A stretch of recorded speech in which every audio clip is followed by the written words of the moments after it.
اور آپ کی کرامت یہ کہ سامنے کی جو رو میں بیٹھا ہوا شخص جس اونچائی سے آپ کی آواز سن رہا ہے، جس پچ سے وہ آواز سن رہا ہے، آخر میں بیٹھا ہوا 70,000 لوگوں کے آخر میں بیٹھا ہوا شخص بھی اتنی ہی اونچائی سے آواز سن رہا ہے۔ یہاں آج ہم بیٹھے ہوئے ہیں، یہاں سے ہماری آواز وہاں تک نہیں جاتی، ہم کو مائک اسپیکر وغیرہ کی ضرورت پڑتی ہے، لیکن حضور غوث اعظم رضی اللہ عنہ کا یہ معاملہ کہ آپ یہاں سے بیان فرما رہے ہیں تو وہاں تک آواز جا رہی ہے۔ تو آپ کے زمانے کے ایک بہت بڑے عالم دین تھے ابن جوزی رحمۃ اللہ علیہ۔ ابن جوزی رحمۃ اللہ بہت بڑے عالم تھے، اور وہاں کا ایک ابن جوزی رحمۃ اللہ علیہ کا ایک ملازم حضور غوث پاک رضی اللہ عنہ کے دامن سے وابستہ تھا، آپ کی مریدی میں تھا، مرید تھا آپ کا۔ اب وہ اکثر بولتا اپنے مالک کو، حضرت ابن جوزی کو، کہ حضرت آپ ہمارے پیر و مرشد کے درس میں آئیے، بڑا اچھا درس دیتے ہیں، آپ بھی متاثر ہوں گے، لیکن ذرا علماء کرام کو تھوڑا مشائخ حضرات سے تھوڑا سا پتہ نہیں، وہ فطرت کی بات ہے، لیکن تمہارے شیخ کی تفسیر کر رہے ہیں، اس طرح کی باتیں کرے۔ لیکن ان کا مدانی تھا، بہت اصرار کرا، بہت سمجھانے کے بعد ان کو بات سمجھ نہیں آئی، اور اپنے اور ایک دوست احمد بن احمد کو ساتھ لے لیے، اور یہ طے سوچ لیے کہ ہم جائیں گے، جا کے ان سے فلاں آیت پر بات کریں گے، اور ہم کو تو 12 تفاسیر معلوم ہے، اور اس بات پر انہوں کتنے تفاسیر بیان کرتے دیکھیں گے۔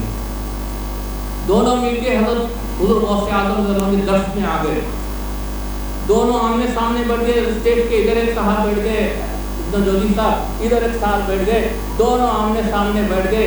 اب دیکھ کے آ رہے ہیں کہ جو آیت یہ لوگ سوچ کے آئے تھے، اسی آیت کو حضور غوث پاک نے اپنا سرنامہ سخن بنایا، اسی آیت کا تفسیر فرمانا شروع کر دیا۔ ایک تفسیر بیان کرے تو دونوں آمنے سامنے منڈی ہلا لیتے، ہاں ہاں برابر ہے، درست ہے۔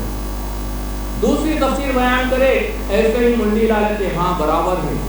تیسری کرے برابر ہے، چوتھی 15، پانچویں 16، 10، 11، 12 تک پہنچ گئے تو دونوں بولے ہاں 12 تو ہو گیا، اس کے آگے جا کر کے دیکھیں گے۔ حضور غوث اعظم رضی اللہ عنہ کی یہ شان تھی کہ 12 سے لے کے 12، 13، 14، 15، 20، 25، 40 تفاسیر آپ بیان کریں۔ اس کے بعد حال تو بہت ہو گیا، ذرا ہم حال کا تذکرہ کرتے ہیں۔ جیسے ہی حال کا تذکرہ کرے سارے لوگ آگے سے باہر ہو گئے، خود ابن جوزی بھی اپنے کپڑے پھاڑ لیے۔ یہ حضور غوث اعظم رضی اللہ عنہ کا معاملہ کہ حضرت غریب نواز رحمۃ اللہ علیہ کی بات دیکھی ہے۔ غریب نواز تو حیات میں ایسا تھا کہ آپ کا چہرہ دیکھتے تو لوگ آپ کے پاس آ کے آپ اسلام قبول کر لیتے تھے، لیکن ان اولیاء اللہ کی شان یہ ہے کہ پردہ فرمانے کے بعد بھی ان کا معاملہ ایسا ہی ہوتا۔ جب تک حیات میں پھر بھی لمیٹڈ ہوتی ہے ان کی خدمات کے، ان کا فیضان جب جسم سے روح نکل جاتی ہے تو ان کا فیضان ان لمیٹڈ ہو جاتا ہے۔ اسی طرح حضرت غریب نواز رحمۃ اللہ علیہ کا واقعہ ہے، انگریز زمانے کا دور تھا، لارڈ کرزن یہاں کا ہمارا وائسرا بن کے آیا، جو بزرگ لوگ سب جانتے ہوں گے لارڈ کرزن کون ہے۔ بڑا مگرا تھا، بہت ہی جو ہے اپنے آپ کو کچھ سمجھ لے کے رہتا تھا۔ آج بھی ہمارے بچے وغیرہ کچھ اگر ذرا سستی دکھائے یا پھر تھوڑا سا اکڑ اکڑ دکھائے تو لوگ کیا لارڈ کرزن کی اولاد میں سے ہوتے مثل استعمال کرتے۔